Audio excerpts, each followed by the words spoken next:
Y estamos recibiendo a Lucía Celios, docente e investigadora del Departamento de Ciencia Política de la Facultad de Ciencias Sociales. Y bueno, y más que nada, como inicio, preguntarte este antecedente. Recién Gustavo González hablaba de un resultado esperanzador desde el punto de vista de las organizaciones sociales que llevaron adelante este referéndum. Antes Caetano hablaba de este día bisagra. ¿Cuál es tu visión, Lucía? Bienvenida. Bueno, muchas gracias por invitarme. Sin duda es un día muy especial, aunque para muchos haya la sensación de que después de tanta cosa no haya cambiado nada finalmente. Realmente han cambiado muchísimas cosas en el fondo. Por un lado, bueno, la LUC que sigue intacta, y esto le da un impulso al presidente para plantear nuevas reformas, que fue muy claro en su conferencia de prensa, como voy más allá. Por el otro lado, por el lado del sí, hay un gran fortalecimiento de lo que era, lo que se le puede decir, el elefante dormido, ¿sí?, que se había activado para la campaña de Martínez, y también el recontacto con las organizaciones sociales, que ha sido un fuertísimo de la izquierda durante durante su vida, ¿no? De hecho, yo estaba repasando anteriores referéndums y todos, bueno, excepto la ley de caducidad, todos los demás fueron activados por las organizaciones sociales. Es el Frente Amplio el que luego se pliega. Está bien, esta vez le costó un poco más. Se tomó más tiempo, también era mucho más compleja la temática que tenía enfrente, pero, digamos, retomar el contacto con las organizaciones sociales para todos los partidos, tanto sean de izquierda como de derecha, con distintas orientaciones, las organizaciones que los apoyan, es fundamental para poder estar en contacto ¿sí?, permanente con las necesidades de la ciudadanía. Ahí está. Es decir, que el músculo social, la masa social, está más viva que nunca, por decirlo de alguna manera, ¿no? En el marco de todo esto que pasó y con resultados tan divididos, que fueron muy parejos por momentos, ¿se puede decir que con este resultado el gobierno saca espalda? Bueno, según las expresiones de la conferencia de prensa, se puede decir que sí. Claramente se lee desde el gobierno como un respaldo para continuar, profundizar, mientras que desde filas de, bueno, decía Fernando Pereira, necesitamos más diálogo. El presidente dice, diálogo hay, el tema es la apertura que pueda haber del gobierno ante las nuevas reformas. Bueno, mencionó ir por la reforma educativa, mencionó ir nuestro presidente, por la ley de seguridad social. Eso, si no es bien resuelto, vamos a tener otro referéndum, sin duda, ¿sí? Digamos, si no hay un consenso mayoritario, claro, al que... Y vaya tema complejo ese, justamente de la seguridad social, ¿no? Sí, sobre todo para... Una comisión que sigue trabajando desde hace ya prácticamente 2 años. Exacto, y que no lograron ponerse de acuerdo. No, exacto. Entonces ya está en el Parlamento y va a haber que trabajar mucho el diálogo para que, bueno, no desemboque nuevamente en otro referéndum, que es lo más probable. A mí me gustaría quedarme con esa imagen que nos acabas de regalar, eso del elefante dormido, porque quizás esa postal sea la que marque, más allá del resultado de lo que dio el referéndum de ayer, que marque el momento que se está viviendo y que uno tiene la sensación cuando está en la calle de que algo de eso pasó.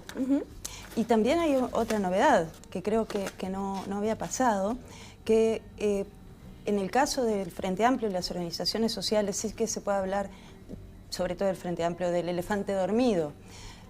Yo, por otro lado, creo que los partidos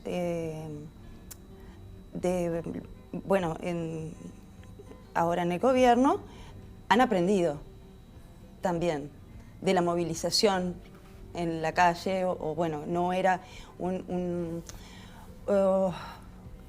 una tradición, digamos, mientras eran incluso oposición, de movilizar de la forma en que movilizaron este fin de semana, que realmente fue sorprendente. Me sorprendió mucho tanta militancia también por el no, ¿no? Sí, sí. Lucía, más allá de los resultados concretos de este referéndum del no y del sí, ¿hubo ganadores? Por ejemplo, te consulto esto como docente de ciencia política, además estudiando el panorama, ¿hubo ganadores dentro de la coalición multicolor? Porque parece que algunos referentes, en el marco de algunos debates, sin ir más lejos, estoy hablando de Manini, arrimó agua para su molino. Exacto. El problema es si... Es bien linda esa pregunta. Lo que pasó fue que muchos liderazgos emergentes tuvieron su espacio. ¿Sí? Manini es uno de los liderazgos que se construyó más rápido, pero el que está teniendo mayor presencia o porque es más frontal. ¿Sí? Tenemos después en el Partido Colorado una ausencia total de figuras, por lo pronto, presidenciales, pensando en las próximas elecciones, ¿no? En el Partido Nacional tenemos el mismo problema, que no es muy distinto al que tiene el Frente Amplio, aunque ahora el Frente Amplio ya tiene figuras 3 o 4 más consolidadas, ¿no? Entonces yo creo que sí, que en términos de ganadores se puede decir que el Frente Amplio pudo posicionar a algunos de sus candidatos, posibles candidatos, y creo que Manini creció bastante y que dentro del Partido Nacional y Colorado todavía no se avisora o no pudo capitalizar en esta instancia de una manera tan fuerte figuras, no digo que no las haya, las hay, pero no tan fuerte como la que está presentando Manini, por ejemplo, ¿no? O Fernando Pereira. Hablabas de capitalizar, y en esas figuras y en esos nombres fuertes de la política está ese capitalizar, pero también más allá del acto eleccionario en sí, en esta campaña, en esta militancia, se vio un perfil muy joven también, y es como una de las novedades que contrapone el relato ese de que la juventud está descreída, no quiere la política. Uno vio una impronta muy joven en las campañas, en ambas, pero sobre todo en la del sí. Sí, exactamente. Hay dos temas que se relacionan con eso que están muy bien. Primero, la activación de la juventud, ¿sí? en el movimiento. Y bueno, esto es muy importante para los partidos políticos como estructuras organizacionales, ¿sí? Y que hacen de un recambio, depende cómo se mantenga también en el futuro esa movilización. Pero también lo que llama la atención es cómo los uruguayos, estando en un contexto que se ha hablado mucho de descreimiento, ¿sí? Vuelven a confiar en sus identidades partidarias primarias, ¿no? Entonces, también esto me llama la atención en una suerte de apatía que se ha venido generando en los últimos años, que es un fenómeno mundial, ¿sí? Los uruguayos vuelven otra vez a encasillarse básicamente en quien creen, porque está el discurso de que no se cree, ¿no? Que no se creen los políticos, no sé qué. Pero hay algunos estudios muy importantes que se han hecho de opinión pública que muestran que se suele votar por lo que se confía en el líder partidario o en el partido o en la organización un poco lo que decíamos, ¿no? La militancia, el pueblo tomó la bandera y prácticamente hizo buena parte de la campaña, más allá de que después se sumaron otras fuerzas políticas, en este caso el Frente Amplio. Quiero consultarte cómo viste el transcurrir de esta campaña, que fue bastante larga, por decirlo de alguna manera, y que en algunos casos fue virulenta. Si bien algunos dirigentes llamaban a bajar los decibeles, pero estuvo picante, sobre todo en redes sociales, por ejemplo, donde, bueno, es caldo de cultivo para un montón de cosas. Bien, creo que tenemos que empezar a acostumbrarnos a estos fenómenos, sobre todo por lo que tú decías, ¿no? En las redes sociales se sobrecalienta el ambiente, y muchas veces eso también se traslada o echa leña al fuego en algunos de los debates que pudimos ver. ¿Sí? Bueno, hace un rato Gustavo González, yo le leí un tuit de Graciela Bianchi. Bueno. Dejen gobernar. Perdieron. Sí.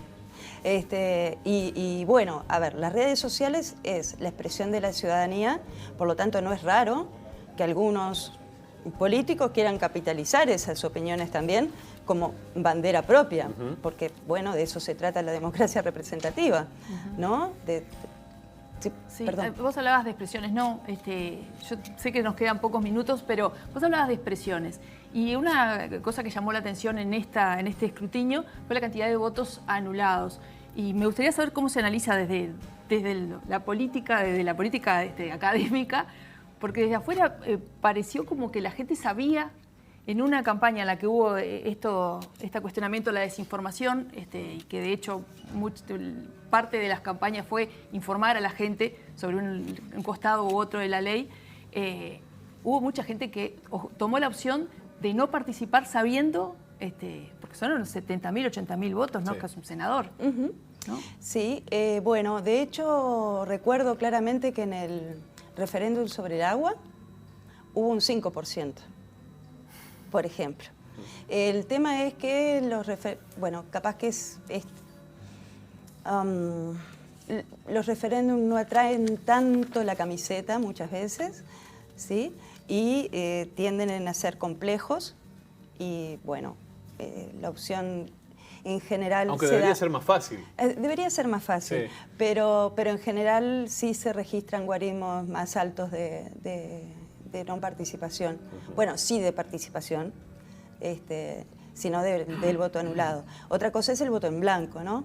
Por eso la diferencia, ¿no? Que mucha gente votó en blanco, pero hay un 80% votó anulado, sabiendo que, no sé, la lectura de afuera de los periodistas que tratamos de preguntarles a ustedes con un cierto nivel de altura, pero sabemos que nuestra lectura es parcial. Por eso digo, el número es contundente. Es contundente y no es la primera vez que pasa en este tipo de instancias, ¿no? De consultas populares. Así que tampoco es un dato sorpresivo del todo que haya Bien. sucedido.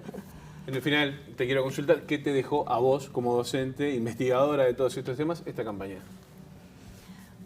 Bien, me dejó varias cosas, muchas de ellas de las que les he estado comentando. Me dejó la idea de que esta especie de desafección, sobre todo la desafección joven, el malestar político en general y lo demás, no se vio reflejado, ¿sí? O sea, eso me lleva a replantear un poco algunas líneas que hemos encontrado sobre participación juvenil, más bien no política, a través de las asociaciones, descontentos generales y todo esto, que parece ser un contrafáctico ahora mismo, luego de la alta participación, la alta movilización que vimos, y me deja un gran tema para discutir con mis estudiantes. Ahí está. Bueno, deberes, tareas. Tareas. Lucía, muchas gracias por este momento para Ciudad Viva. Muchísimas gracias a ustedes, los felicito por el programa, por supuesto. Muchísimas gracias. Esperemos Muchísimas gracias. contarte muchas veces acá porque es didáctico. Para nosotros es muy